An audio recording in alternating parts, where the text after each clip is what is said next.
me back up. In your previous books, The Paradigm and the Josiah Manifesto, you discussed the biblical mystery behind Donald Trump. Explain that.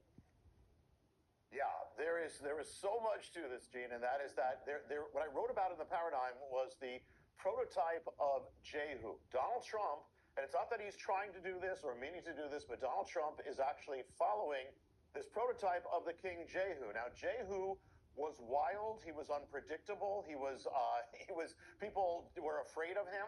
They didn't know what he was going to say or do next.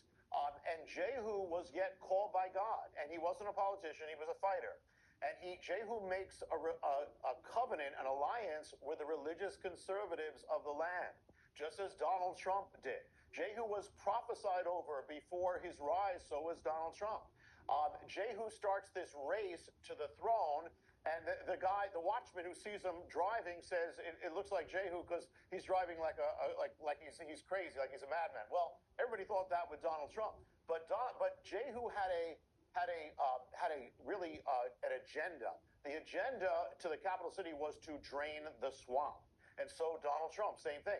Jehu had to, in order to come to the throne, he had to defeat the nation's former first lady. So Donald Trump had to defeat the former first lady, who was Jezebel. Jezebel was for the killing of children. So Hillary Clinton was for abortion. And the thing is that actually Hillary Clinton was on the national stage with her husband for 22 years. On her own, in public office and running, she was for 14 years. Well, Jezebel was on the national stage with her husband Ahab for 22 years, on her own for 14 years. Now, this is so much to this, Gene, as much as you want to get into it, but it goes into this election as well and where we are right now. So